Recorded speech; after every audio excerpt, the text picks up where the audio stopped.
নমস্কাৰ, মোৰ নতুন এটা ভিডিঅ'লৈ সকলোকে স্বাগতম জনাইছোঁ।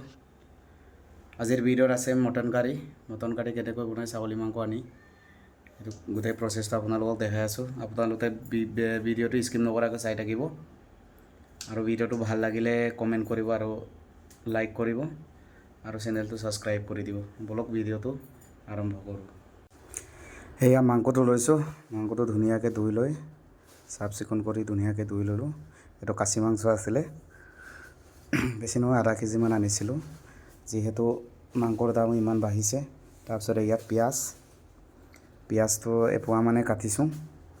তাৰপিছত ইয়াত লচুন, তাৰপিছত জালুক এইবিলাক ধুনীয়াকৈ খুন্দি চপাই লৈছোঁ। তাৰপিছত ইয়াত মটন মছলা, এইটো মিট মছলা বুলি কয়, এইটো মটন মছলাও লৈছোঁ। তাৰপিছত কেৰাহীটো পাতি দিলোঁ, পাতি দিয়া গৰম হোৱাৰ পিছত এতিয়া তেল ঢালিম। তেলটো অলপ সৰহকৈ ঢালিম বাৰু, যিহেতু মটন।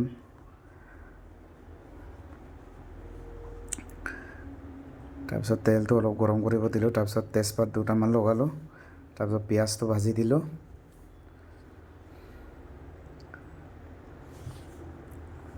তাৰপিছত এতিয়া আকৌ লচুনটো লগত লগাই দিম।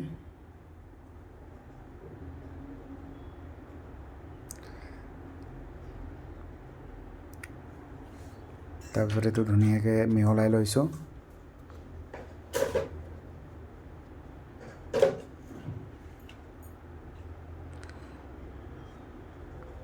কমচে কম এইটো 10 মিনিট মানে এনেকৈ কিবা কৰিব লাগে, সিজিব দিব লাগে, তেতিয়া মানে মছলাটো ধুনীয়াকৈ হৈ যায় গ্ৰেভিটো।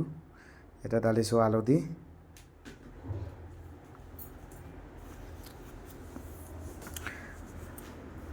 ঢালি এতিয়া আকৌ সোৱাদ অনুসৰি নিমখটো ঢালিম।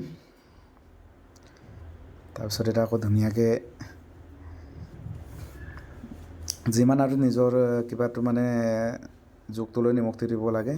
এতিয়া আমি আকৌ ধুনীয়াকৈ মিহলাই লওঁ। কমচে কম এনেকৈ মিহলাই 10 মিনিট থোৱাৰ পিছত এতিয়া মটনটো লগাইছোঁ।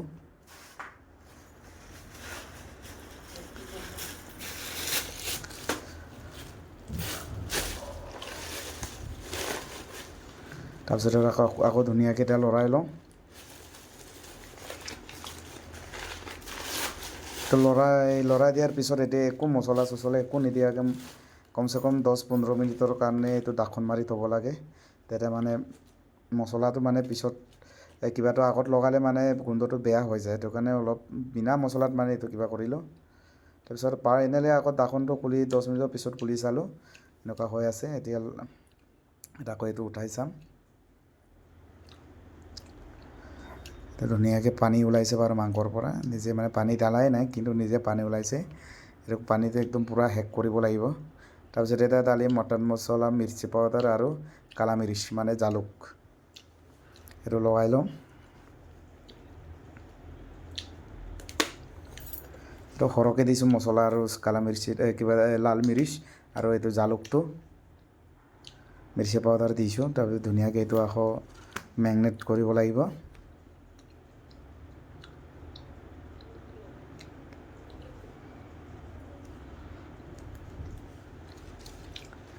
এতিয়া আচলি কালাৰটো এতিয়াই ওলাব।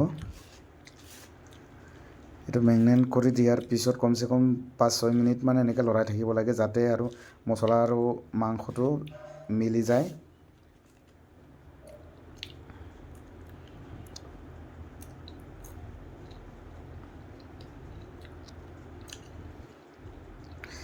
এতিয়া আকৌ ইমান 15-20 মিনিটৰ কাৰণে এতিয়া আকৌ ঢাকোনটো মাৰি থওঁ। আকৌ ঢাকোনটো ওলাই লৈছোঁ 10-15 মিনিটৰ পিছত। তাৰপিছত এতিয়া লগাম কাঁচা জলকীয়া, এটা আকৌ ধুনীয়াকৈ মিহলাই লওঁ।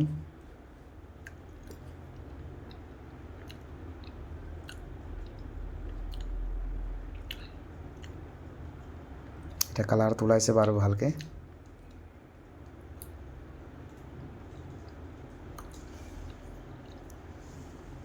আৰু ভিডিঅ'টো কেনে লাগিছে কমেণ্ট কৰি নিশ্চয় জনাব। আৰু মোৰ চেনেলটো যদি কোনোবাই নতুনকৈ মোৰ চেনেললৈকে আহিছে, ছাবস্ক্ৰাইব কৰি দিব আৰু বেল আইকনটো দবাব, এনেকৈ নতুন ভিডিঅ' আপডেটবিলাক পাই থাকিবলৈ।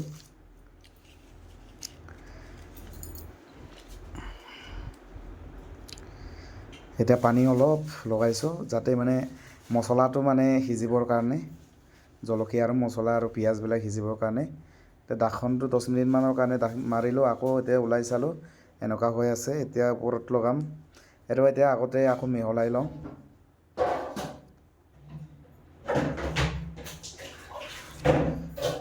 হৈছে আৰু 90% মান সিজিছে মাংসটো।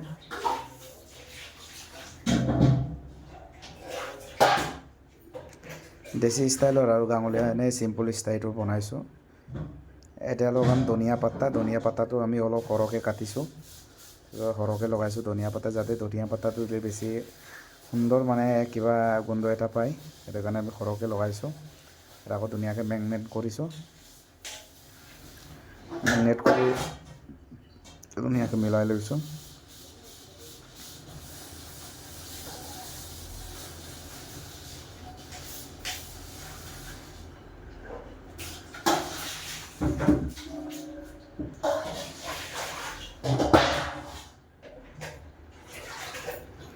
কমচে কম এইটো যিমান লৰাব ইমানেই ভাল লাগিব, মানে মছলাটো মিলি যায় মাংসৰ লগত, পূৰা ভিতৰলৈকে গুচি যায়।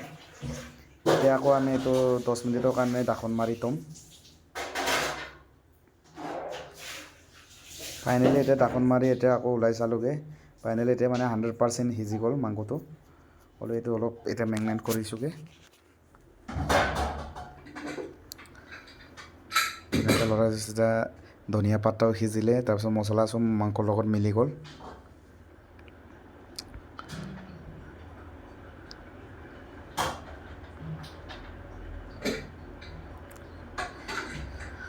তাৰপিছতে ফাইনেলি মাংসটো হৈ গ'ল। তাৰপিছতে আজিৰ ভিডিঅ'টো ইমানতে আছিলে। তাৰপিছত ভিডিঅ'টো চাই কেনেকুৱা পালে কমেণ্ট কৰি নিশ্চয় জনাব। তাৰপিছত আজিৰ ভিডিঅ'টো ইমানেই আছিলে। তাৰপিছত মাংসটো একচুৱেলি এইটো গাঁৱলীয়া ষ্টাইলত বনাইছোঁ, জাষ্ট মানে চিম্পুলকৈ বনাইছোঁ। তাৰপিছত তেনেকৈ ইমান মছলা পাতিও দিয়া নাই। মছলা দিছোঁ হ'লেও মানে অলপ বেছি, মানে বহুতেই কম দিছোঁ। তাৰপিছত এয়াই আছিল আজিৰ ভিডিঅ'টো। তাৰপিছত আজিৰ ৰেচিপিটো চাই কেনেকুৱা লাগিলে কমেণ্ট কৰি জনাব।